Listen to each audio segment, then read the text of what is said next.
একটা জবা গাছ নিয়ে এসেছিলাম, আজকে একটু খোঁড়াখুড়ি করছি, কেন বৃষ্টির জল পড়ে সব মাটি এক জায়গায় হয়ে গেছে, তাই খুঁড়ছি, একটু সার টার দেবো। আর দেখো গাছটা কি সুন্দর হয়েছে, আমি নার্সারি থেকে নিয়ে বসিয়েছিলাম, দেখো কি সুন্দর হয়েছে।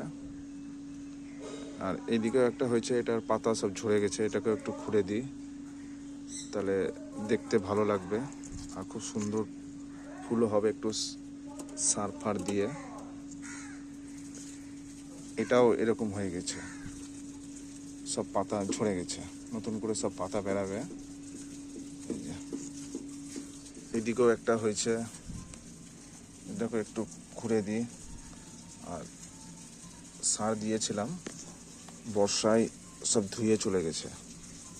এই দেখো কি সুন্দর পাতাটাও হয়েছে। এই গাছটাকেও খুঁড়ে দিই একটু, এরও খুব সুন্দর ফুল হয়, হলুদ রঙের ফুল হয়।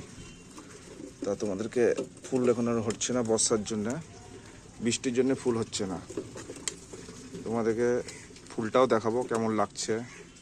আর এই গাছটাও লম্বা একবারে ঢ্যাঙা হয়ে গেছে, এটাকে একটু কাটিং করে দিব, তার একটু খুঁড়ে দিই। দেখো একটু খুঁড়ে দিলে ধরো সারটারগুলো ঠিকঠাক পাবে। আর তোমাদেরকে দেখাবো ফুলগুলো কেমন হচ্ছে। আর গাছটাও খুব সুন্দর হয়েছে, কচি কচি পাতা বেরিয়ে গেছে একবারে।